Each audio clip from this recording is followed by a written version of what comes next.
धाकड़ खबर, बेखौफजुमा बेबाक अंदाज। धाकड़ खबर के न्यूज़ रूम से मैं आपके साथ हूं अकरम रईस खान। मोदी सरकार की सबसे कद्दावर महिला मंत्री माने जाने वाली स्मृति ईरानी के हाथों जलील होने के बाद, जी हां, स्मृति ईरानी के जरिए अपमानित होने के बाद स्मृति ईरानी द्वारा सीधे तौर पर तिहाड़ी या तिहाड़ जेल में जाने वाला कहने के बाद लगता है आज तक का स्टार एंकर सुधीर चौधरी अब बाबा बन गया। जी हां, सुधीर चौधरी लगता है अब बाबा बन गया है और वो अपने ब्लैक एंड व्हाइट शो में बाबाओं की तरह प्रवचन देने लगा है। हालांकि वो ये काम पहले भी करता था, लेकिन जलील अपमानित होने के बाद कुछ ज्यादा कर रहा है। दिलचस्प बात यह है कि अब उसके उन प्रवचनों की क्लिप को निकालकर आज तक जैसा संस्कारी चैनल अपने ट्विटर अकाउंट पर शेयर भी कर रहा है। अभी तक जो जानकारी मैंने आपके सामने रखी उसे सुनने के बाद आपके जहन में जो सबसे पहला सवाल उभर रहा होगा वो ये कि भैया आखिर ये बाबा सा कैसे बन गया है और कौन से प्रवचन से देने लगा है।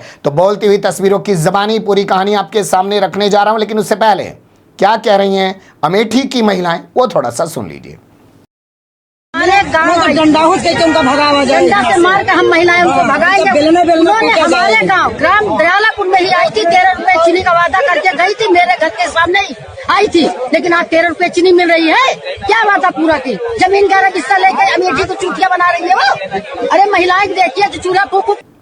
सुन लिया, अपने अमेठी की महिलाएं जबरदस्त गुस्से में हैं। आप जानते हैं अमेठी उत्तर प्रदेश का एक जिला है जिसे कांग्रेस का गढ़ कहा जाता था, लेकिन 2019 में यहां से राहुल गांधी हार गए और स्मृति ईरानी यहां से जीत गई। उस दौरान स्मृति ईरानी ने बयान दिया था या लोगों से वादा किया था कि वो 13 रुपए किलो चीनी दिला देंगी, लेकिन चीनी तो नहीं दिला पाई। 2024 के चुनाव जरूर आ गए हैं, महिलाओं में जबरदस्त गुस्सा देखा जा रहा है। हालांकि ये कोई पहला मौका नहीं है, अमेठी के लोगों के ऐसे बहुत सारे वीडियोज सोशल मीडिया पर आए दिन वायरल होते रहते हैं स्मृति ईरानी के खिलाफ। अब आपके सामने सुधीर चौधरी का बाबा वाला स्टाइल रखें, उससे पहले आपको बताते हैं कि जो पत्रकार होता है वो सवाल पूछने का तरीका जानता है, फिर चाहे सामने सीट पर तुलसी भाभी यानी कि स्मृति ईरानी ही क्यों ना बैठी हो।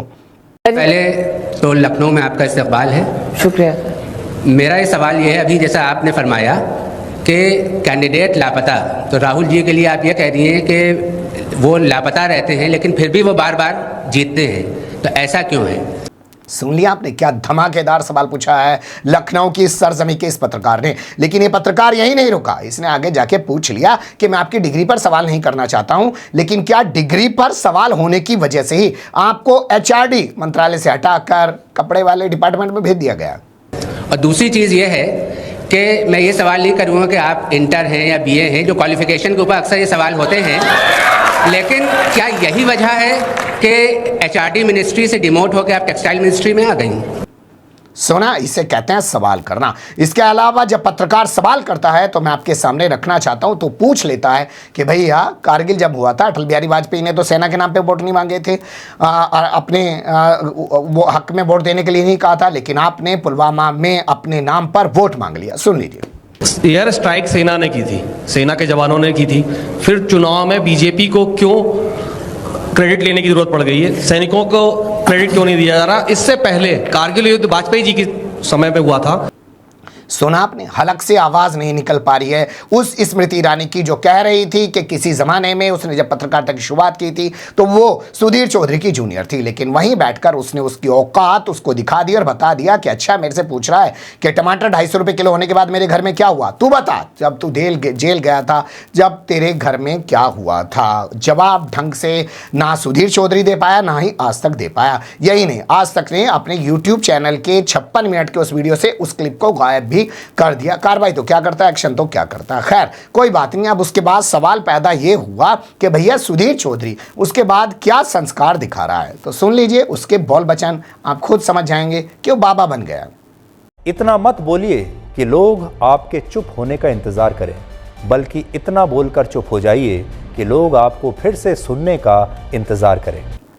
इतना मत बोलिए कि लोग आपके चुप होने का इंतज़ार करें, इतना बोलकर चुप हो जाइए कि लोग आपके दोबारा बोलने का इंतज़ार करें। तो ये क्लिप आज तक ने अपने ट्विटर हैंडल से जारी की है। आज तक का स्टार एंकर माना जाता है, ब्लैक एंड व्हाइट शो करता है सुधीर चौधरी वहां पर, यानी बाबा की तरह प्रवचन दे रहा है। वो बता रहा है ठीक है स्मृति ईरानी आई गाली दे के चली गई, जलील करके चली गई, लेकिन हम ऐसे जवाब नहीं देंगे। और आगे अपनी बात को बढ़ाते हुए कहता है कि भैया माचिस की तीली की तरह मत बनो।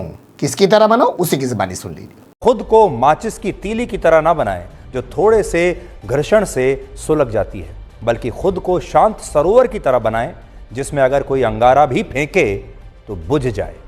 सुन लिया आपने, वाह क्या संस्कार दिखा रहा है, कितना संस्कारी है। सोचिएगा अगर विपक्षी पार्टी के किसी नेता ने आकर इसको ऐसे ही जलील किया होता तब भी क्या ये ऐसी ही बात कर रहा होता, लेकिन इसको इसकी औकात पता है कि तू जेल जाने से जो बचा था वो इस सरकार की वजह से बचा है। इस सरकार ने ही नवीन जिंदल के उस मुकदमे को समझौता करा के तेरी जान छुड़वाई है। इस सरकार के जरिए ही तू Y+ सिक्योरिटी में घूम रहा है और इस सरकार के जरिए ही तो जी न्यूज से निकलकर आज तक पर बैठकर गंद फैला रहा है। अगर सरकार टेढ़ी हो गई तो तेरी औकात तुझे पता चल जाएगी। जैसे दीपक चरसिया को जब एक चैनल से निकाल दिया गया, महीनों तक अपने घर पर पड़ा रहा, फिर किसी प्रकार हाथ पैर जोड़कर जी न्यूज में वो आ गया है, वहां पर आकर अब अपना संस्कार दिखा रहा है।